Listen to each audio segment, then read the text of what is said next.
प्रभात बच्चों, आज हम brain Mumbai municipal corporation online education 2021। आज हम ऑनलाइन अध्यापन में जो हम कविता पढ़ने जा रहे हैं उसका शीर्षक है किताबें।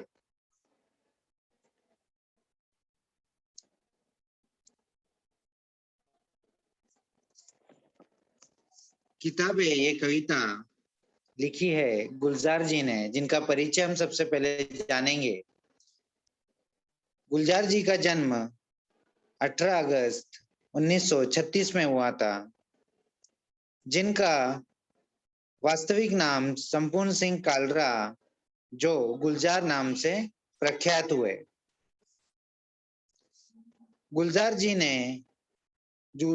जी गीतकार, कवि, पटकथा लेखक, फिल्म निर्देशक तथा नाटककार हैं। गुलजार को हिंदी सिनेमा के लिए कई प्रसिद्ध अवार्ड्स भी नवाजा जा चुका है। उन्हें 2004 में भारत के सर्वोच्च सम्मान पद्म भूषण से भी नवाजा जा चुका है। इसके अलावा उन्हें 2009 में डैनी बॉयल निर्देशित फिल्म स्लमडॉग मिलियनेयर में उनके द्वारा लिखे गीत जय हो के लिए उन्हें सर्वश्रेष्ठ गीतकार का ऑस्कर पुरस्कार मिल चुका है। इस गीत के लिए उन्हें ग्रैमी पुरस्कार से भी सम्मानित किया जा चुका है। गुलजार का हिंदी सिनेमा में करियर बतौर गीत लेखक एस.डी. बर्मन की फिल्म बंदिनी से शुरू हुआ। साल 1968 में उन्होंने फिल्म आशीर्वाद का संवाद लेखन किया, मतलब डायलॉग राइटिंग लिखे। इस फिल्म में अशोक कुमार नजर आए थे।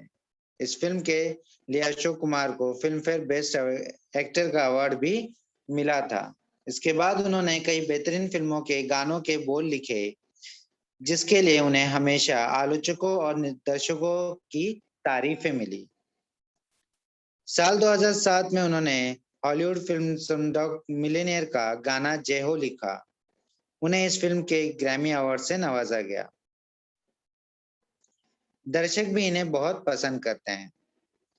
ये फिल्म गीत के साथ साथ फिल्म के संवाद भी लिखते हैं, कविताएं लिखते हैं। उन्होंने कथा संग्रह लिखे हैं, लघु कथाएं लिखे हैं, कविताएं लिखे हैं। इनकी जो कुछ प्रमुख कृतियां हैं वे हैं चौरस रात लघु कथाएं, रावी पार कथा संग्रह, रात चांद और मैं, एक बूंद चांद, रात पश्चिमिने की, ये कवि संग्रह है, कविता संग्रह है। खराशे ये कविता कहानी का कोलाज है। ऐसे प्रख्यात जो गुलजार जी हैं या संपूर्ण सिंह कालरा जी है, उनके द्वारा लिखित जो कविता है किताबें, आज वो हम पढ़ेंगे और साथ ही साथ उसका भावार्थ जानने का प्रयत्न करेंगे। यह एक नई कविता है जो आधुनिक संवेदना के साथ परिवेश के संपूर्ण वैविध्य को नए शिल्प में अभिव्यक्त करने वाला काव्यधारा है। प्रस्तुत कविता में गुलजार जी ने पुस्तकें पढ़ने का सुख, कंप्यूटर के कारण पुस्तकों के प्रति अरुचि, पुस्तकों और मनुष्यों के बीच बढ़ती दूरी और उससे उत्पन्न दर्द को बड़ी ही मार्मिक ढंग से प्रस्तुत किया है। यहाँ पे जो दूरियां हमारे और पुस्तकों के बीच में, किताबों के बीच में बनती जा रही है, आजकल हम मोबाइल या कंप्यूटर पे ज्यादा रहते हैं और कुछ पढ़ना भी चाहे तो हम उन्हीं पे जाके पढ़ते हैं। तो उसकी व्यथा जो है, किताबों की व्यथा है, वो बताने का प्रयत्न इस कविता के माध्यम से गुलजार जी यहाँ पे कर रहे हैं। एक बार हम इसका पठन करेंगे, उसके बाद शब्दार्थ देखेंगे और बाद में हम कविता का भावार्थ समझने का यहाँ पे प्रयत्न करेंगे। किताबें झांकती है बंद अलमारी के शीशों से, बड़ी हसरत से तकती है। महीनों अब मुलाकातें नहीं होती, जो शामें उनकी सोबत में कटा करती थी अब अक्सर गुजर जाती है। कंप्यूटर के पर्दों पर बड़ी बेचैन रहती हैं किताबें, उन्हें अब नींद में चलने की आदत हो गई है। जो कदरें वो सुनाती थी, कि जिनके सेल कभी मरते नहीं थे, वो कदरें अब नजर आती नहीं घर में। जो रिश्ते वो सुनाती थी, वो सारे उधड़े उधड़े हैं। कोई सफा पलटता है तो एक सिसकी निकलती है। कई लफ्जों के मानी गिर पड़े हैं, बिना पत्तों के सूखे टुंड लगते हैं। वो सब अल्फाज जिन पर अब कोई मानी नहीं उगते। जुबा पर जो जायका आता था, जो सफा पलटने का, अब उंगली क्लिक करने से बस झपकी गुजरती है। बहुत कुछ तहबतह खुलता चला जाता है पर्दे पर। किताबों से जो जाती राब्ता था कट गया है। कभी सीने पे रख ले जाते थे, कभी गोदी में लेते थे, कभी घुटनों को अपने रियल की सूरत बनाकर नीम सजदे में पड़ा करते थे। छूते थे जबी से वो सारा इल्म तो मिलता रहेगा आइंदा भी। मगर वो जो किताबों में मिला करते थे सूखे फूल और महके हुए रुख के, किताबें किताबें गिरने उठाने के बहाने रिश्ते बनते थे, उनका क्या होगा? वो शायद अब नहीं होंगे। इस कविता में जो कठिन शब्द आए हैं वे हैं झांकना, छिपकर देखना, तकना यानी ताकना देखना, अलमारी कई खानों वाला लोहे लकड़ी का बड़ा ढांचा, हसरत यानी कामना, उम्मीद, इच्छा।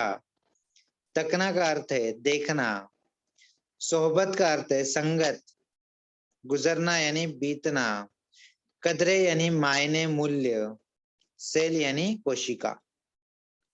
उधरना है सिलाई टूटना, सफा यानी पन्ना, सिसकी यानी धीरे धीरे रोने का शब्द, लफ्ज यानी शब्द, टुंड यानी टुंट, मानी यानी अर्थ, जुबा यानी जीभ जबान, जायका का अर्थ क्या होता है? स्वाद, तबद यानी परत दर परत, पर्दा यानी कंप्यूटर का पर्दा, जाति यानी निजी, राबता यानी संपर्क।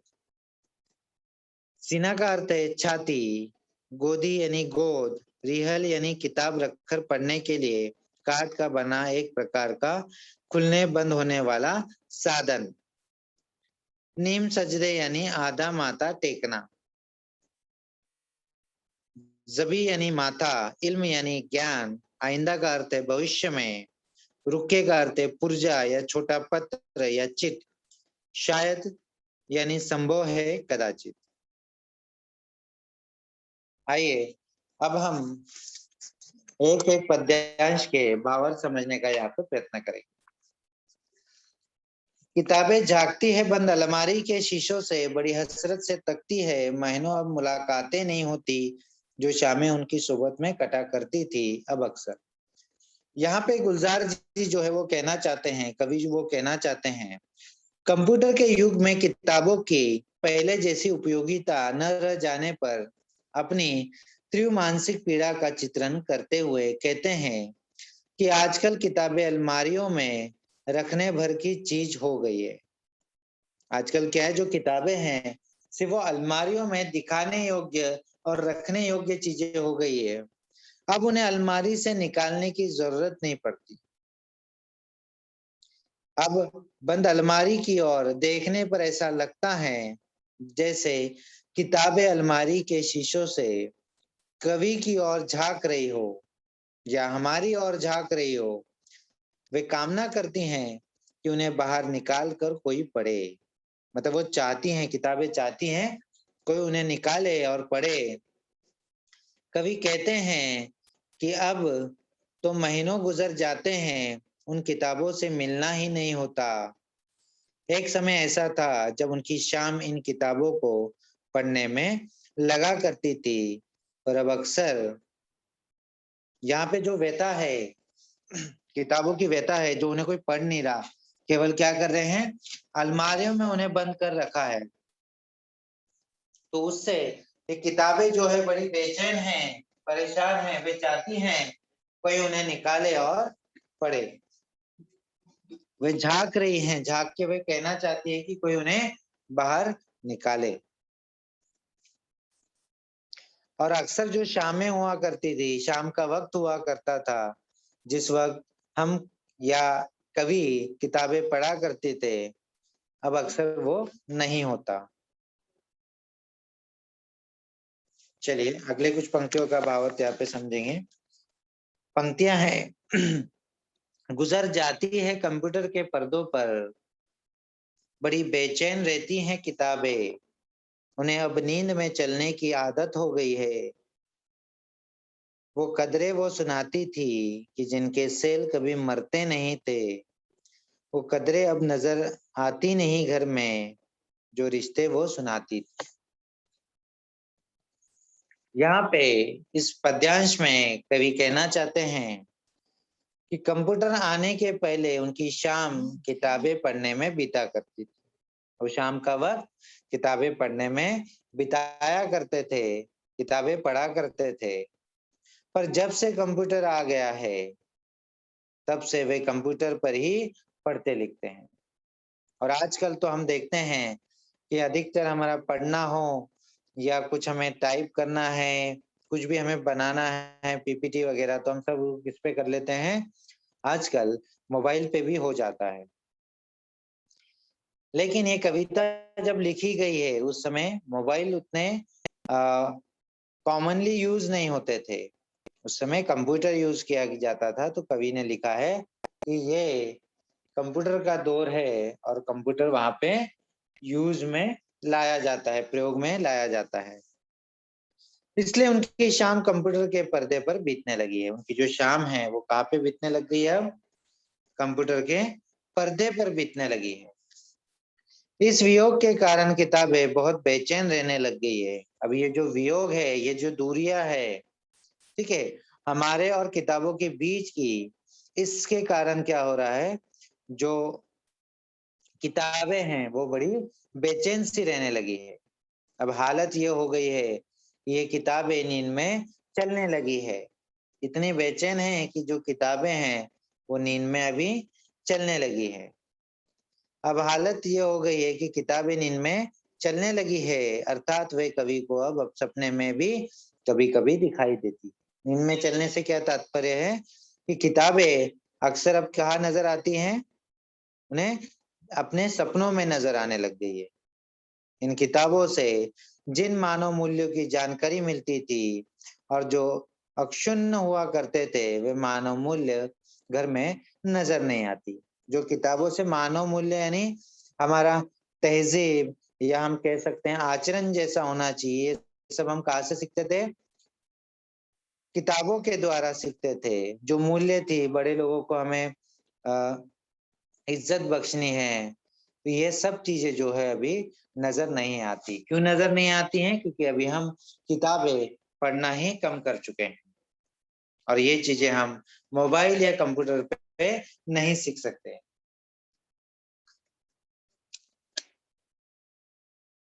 तो कवि कहते हैं कि रिश्ते संबंधों के बारे में जो आचरण होना चाहिए, जो रिश्ते के बारे में हमारा आदर होना चाहिए, एक दूसरे के लिए रिस्पेक्ट होना चाहिए, अब वो नजर नहीं आता। और क्यों नजर नहीं आता, उसका क्या कारण बता रहे हैं कि अब हम किताबों से दूर होते जा रहे हैं। तो ये सब चीजें हम किताबों में पढ़ पढ़ के सीखा करते थे, समझा करते थे, तो अब किताबों से दूर हो गए हैं, तो इन चीजों से भी हम दूर होते चले जा रहे हैं। चलिए अगली पंक्तियां देखते हैं।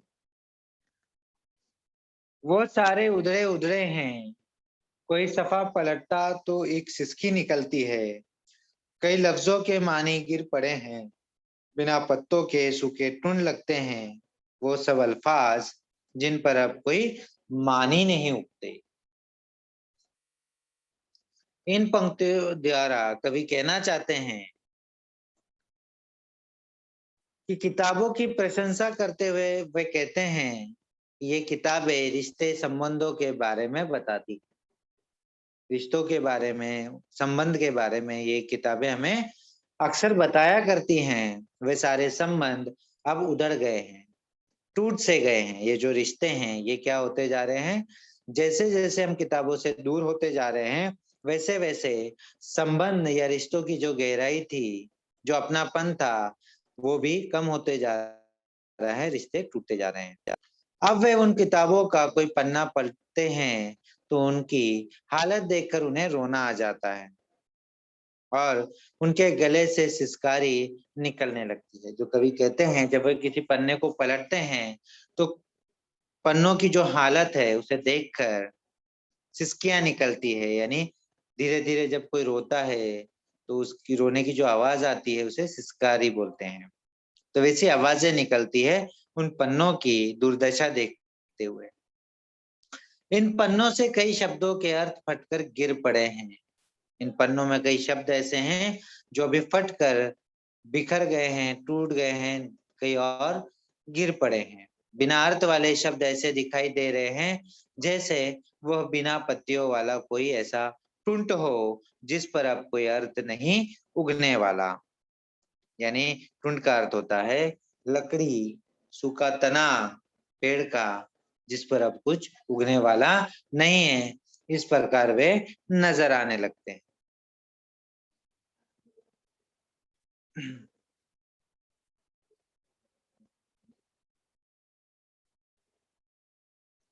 अगली जो पंक्तियां हैं वे हैं, जुबा पर जो जायका आता था वो सफा पलटने का अब उंगली क्लिक करने से बस झपकी गुजरती है।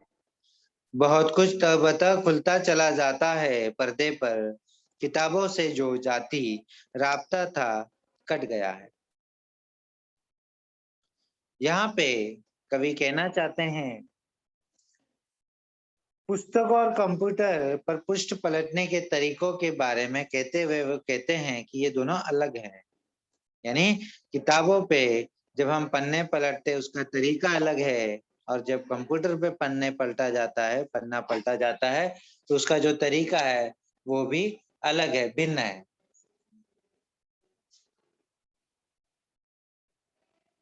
अब कंप्यूटर पे उंगली से क्लिक करने पर पृष्ठ पलक झपकते बदल जाता है। हम जब एक छोटा सा क्लिक अगर कंप्यूटर पे करते हैं तो तुरंत क्या होता है, पन्ना पलटा जाता है। परंतु जब हम किताबों में से अगर पन्ना पलटे तो उसके लिए हमें जबान पर पहले हम उंगली लगाते हैं, फिर पन्ना पलटने की कोशिश करते हैं, प्रयत्न करते हैं। पर्दे पर मनचाहे ढंग से एक के बाद एक कोई भी पुरुष हम खोला जा सकता है या खोल सकते हैं। इसके कारण लोगों का किताबों से बना हुआ जो निजी संपर्क है, जो रिश्ता है, वो अब धीरे धीरे कम होते जा रहा है या टूटने लगा है। तो यहाँ पे जो फर्क बताया है किताबों और कंप्यूटर के बीच में, वो क्या बताया हमें, अभी पन्ने पलटने का जो फर्क है वो हमें यहाँ से पता चलता है।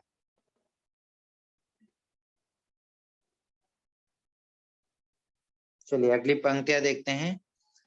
कभी सीने पे रख के लेट जाते थे, कभी गोदी में लेते थे, कभी घुटनों को अपने रिहल की सूरत बनाकर नीम सजदे में पड़ा करते थे, छूते थे जबी से वो सारा इल्म तो मिलता रहेगा आइंदा भी। इसका अर्थ क्या है, यहाँ पे गुलजार जो हैं वो कहना चाहते हैं किताबों के संपर्क के बारे में बताते हुए वे कहते हैं कि किताबें पढ़ते समय वे किताब को कभी छाती पर रख लेते थे तो कभी गोद में रख लेते थे, कभी अपने घुटने को रियल रियल यानी रियल का अर्थ क्या होता है, किताब रखने का एक छोटा सा साधन होता है जो बंद और खुलता रहता है। तो उस रियल पे रियल बनाते थे, किसका रियल बनाते थे, घुटनों का रियल बनाते थे और उस पे पुस्तक रखकर आधा माथा टेक कर पढ़ते थे, उस माथे पर चढ़ाते थे ताकि भविष्य में भी उससे ज्ञान प्राप्त होता है। तो यहाँ पे किताब के साथ रिश्ता बताते हैं और किस ढंग से, किस प्रकार से वो किताबें पढ़ा करते थे वो हमें यहाँ से पता चल रहा है।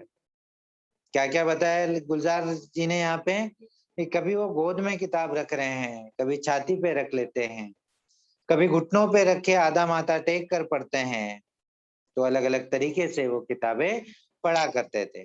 पर अब धीरे-धीरे जो किताबों के साथ का संबंध था, रिश्ता था, संपर्क था, वो धीरे-धीरे कम होते जा रहा है।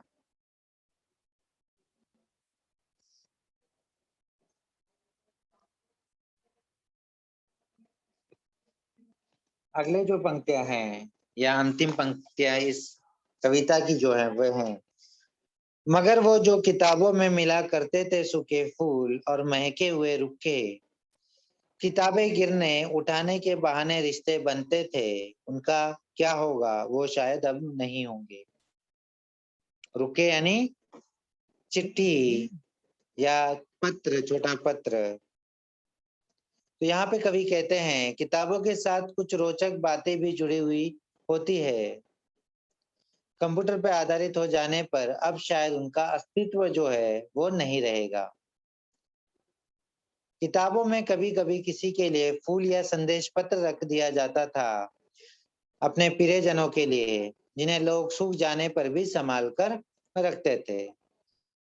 ये उनके संबंधों को ताजा करते थे। किताबों के गिरने और उठाने के बहाने जो रिश्ते जिंदगी भर के लिए बन जाते थे या संबंध जुड़ जाते थे एक दूसरे से, वो अब नहीं होंगे।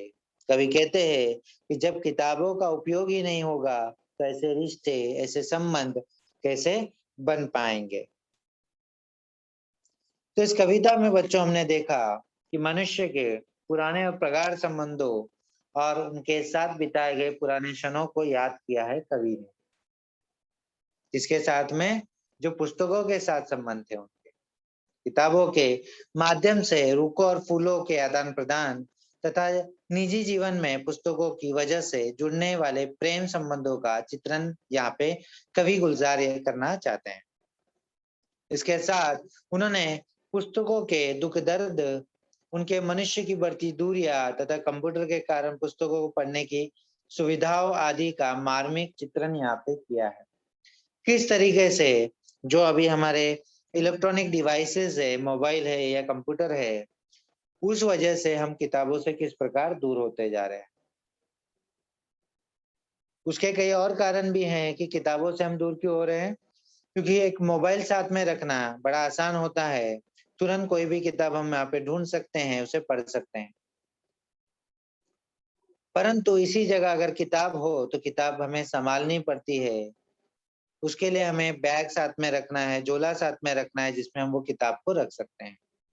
परंतु मोबाइल हम आसानी से कहीं भी ले जा सकते हैं, उसका आसानी से प्रयोग कर सकते हैं। इस वजह से जो किताबों के साथ हमारी दूरियां हैं वो बढ़ती जा रही है। तो इसी का दुख जो है, किताबों का जो दुख है, वो गुलजार जी यहाँ से हमें बताना चाहते हैं। चलिए आइए अभी हम जो इस कविता के स्वाध्याय हैं उसे देखें। स्वाध्याय प्रश्न पहला, निम्नलिखित पद्यांश पढ़कर सूचनाओं के अनुसार कृतियां कीजिए। अब पद्यांश कौन सा दिया गया है आपको यहाँ पे, किताबें जागती हैं, यहाँ से लेकर जो रिश्ते वो सुनाती थी यहाँ तक। पहला जो है वो आकृति पूर्ण कीजिए। पद्यांश में मानवीकरण किया गया है जिनका वे, किसका मानवीकरण किया गया है वो हमें यहाँ पे बताना है।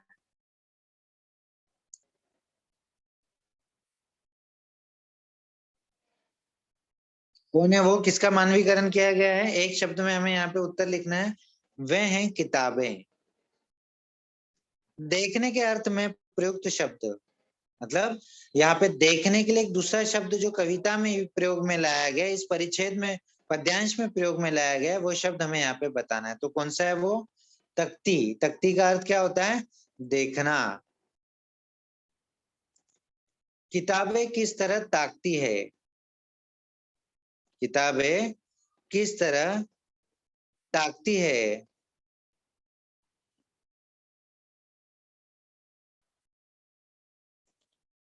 हसरत से जो शब्द था उस पे हमें प्रश्न बनाना था, उस पे हमने क्या बनाया, किताबें किस तरह ताकती है। और दूसरा जो शब्द हमें यहाँ पे दिया गया है वो है कदरे।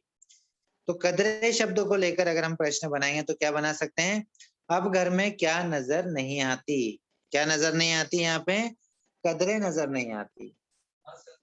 तो यहाँ पे इनके आप स्क्रीनशॉट भी साथ ही साथ निकाल सकते हैं। पद्यांश में मानवीकरण किया गया है जिनका, वे हैं किताबें। देखने के अर्थ में प्रयोग शब्द जो होता है वो है तख्ती। किताबें किस तरह जो हमें शब्द दिए गए थे, दो शब्द, वो कौन कौन से थे? हसरत से और कदरे। इस पे हमें प्रश्न बनाना था, तो पहला प्रश्न हमने बनाया, किताबें किस तरह ताकती है। और दूसरा हमने बनाया, अब घर में क्या नजर नहीं आती, अब घर में क्या नजर नहीं आती। अगला है परिचय, पद्यांश जो है वो है, प्रश्न जो है वो है, आकृति पूर्ण कीजिए। कवि के अनुसार किताबों की बदली हुई दो आदतें। यहाँ पे हमें क्या लिखना है?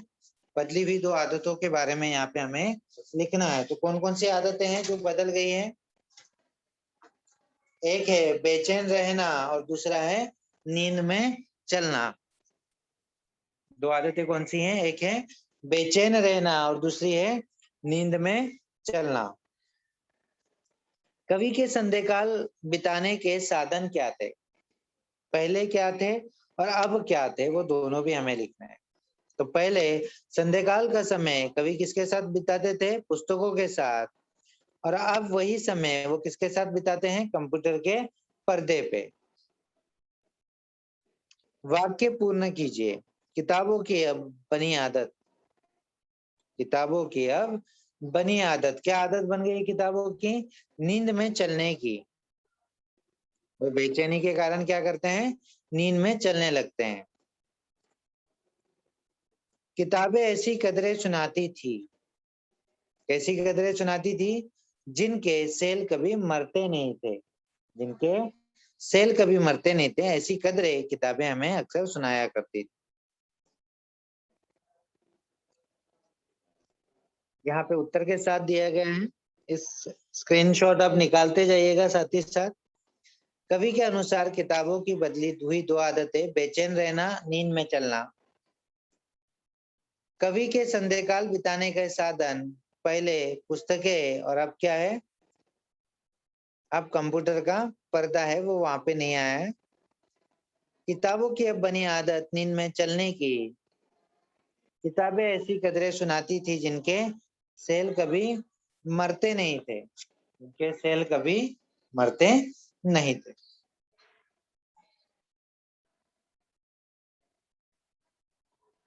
निम्नलिखित पद्यांश पढ़कर सूचनाओं के अनुसार तृतीया कीजिए। अब पद्यांश जो है वो दूसरा पद्यांश लिया, कहां से कहां तक है? वह सारे उधड़े वहां से लेकर कट गया है वहां तक। वो सारे उधड़े से लेकर कट गया है वहां तक का पद्यांश है। कवि की सिसकी निकलने के दो कारण, कवि की सिसकी निकलने के दो कारण हमें बताने हैं। सिसकी यानी क्यों रोते थे, तो क्यों रोते थे? दो कारण हैं, लफ्जों के मानी गिरने और अल्फाज टुंड लगने। ये दो कारण से कवि की सिसकी निकल जाती थी। पुस्तकों के पृष्ठ पलटने में अंतर, पहले क्या था तब और अब क्या है? पहले जीभ का जायका आना, जब हम जबान पे उंगली लगा के पन्ने पलटते थे फिर जबान पे लगाते थे, तो एक स्वाद हमें आता था, जायका हमें मिलता था। तो पहले क्या था? जीभ पर जायका आना। और अब क्या है? उंगली से क्लिक करना, एक छोटे से क्लिक करते ही पन्ने पलट जाते हैं। शब्दों की तुलना, टुंड टुंट से, टुंड टुंट से।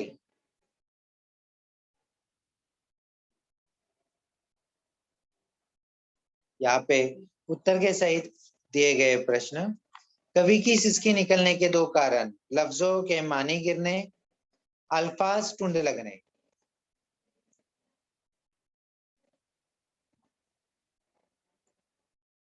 पुस्तकों के पृष्ठ पलटने में अंतर, तब जीभ पर जायका आना और अब उंगली से क्लिक करना।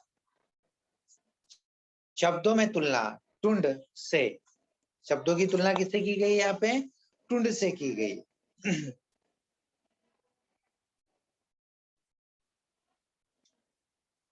अगले जो प्रश्न है वो है, कवि का घनिष्ठ रिश्ता था जिनसे वे, कवि का घनिष्ठ रिश्ता था जिनसे वे, किससे रिश्ता था घनिष्ठ? पुस्तकों से, किताबों से। जबकि गुजरना यानी क्या? यानी क्या है? पलक झपकना। अर्थ क्या है उसका? पलक झपकना। पद्यांश पर आधारित दो ऐसे प्रश्न बनाइए जिनके उत्तर निम्नलिखित शब्दों, उस पैराग्राफ पे, उस पद्यांश पे आधारित हमें दो प्रश्न ऐसे बनाने हैं जिनके उत्तर क्या होना चाहिए? पर्दे पर या जाति। तो क्या प्रश्न बना सकते हैं हम? तब सब कुछ कहाँ खुलता जाता था। तो उसका उत्तर क्या आएगा? पर्दे पर। कवि का किताबों से कैसा रिश्ता था? कैसा रिश्ता था कवि का किताबों से? जाति का रिश्ता था। कवि का घनिष्ठ रिश्ता था जिनसे वे पुस्तकें। झपकी गुजरना यानी क्या? पलक झपकना। और तब सब कुछ कहाँ खुलता खुलता जाता था? कहाँ खुलता जाता था?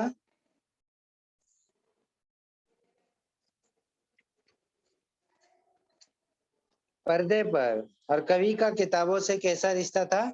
जाति का रिश्ता था।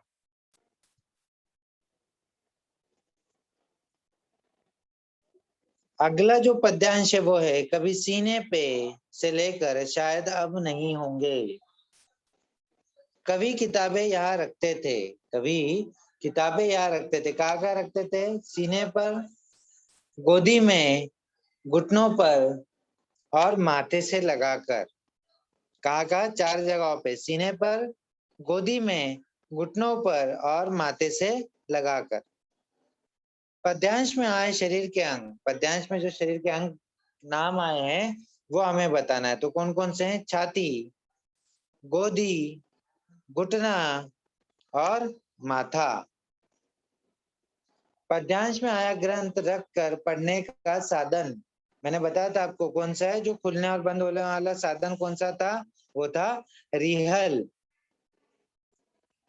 पद्यांश में आया एक प्रसिद्ध पेड़ के नाम का शब्द, कौन से नाम का पेड़ के नाम का शब्द कौन सा आया हुआ है? नीम सजदे। तो यानी नीम शब्द आएगा वहां पे।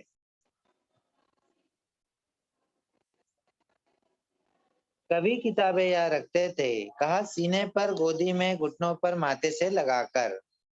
पद्यांश में आए शरीर के अंग, छाती, गोदी, घुटना और माथा। पद्यांश में आया ग्रंथ रखकर पढ़ने का साधन कौन सा है? रिहल। पद्यांश में आया एक प्रसिद्ध पेड़ के नाम का शब्द, वो कौन सा है? नीम। कविता में क्या शब्द आया था? नीम सजदे। तो वहां से हमें क्या लेना है? उस पेड़ का नाम क्या है? नीम।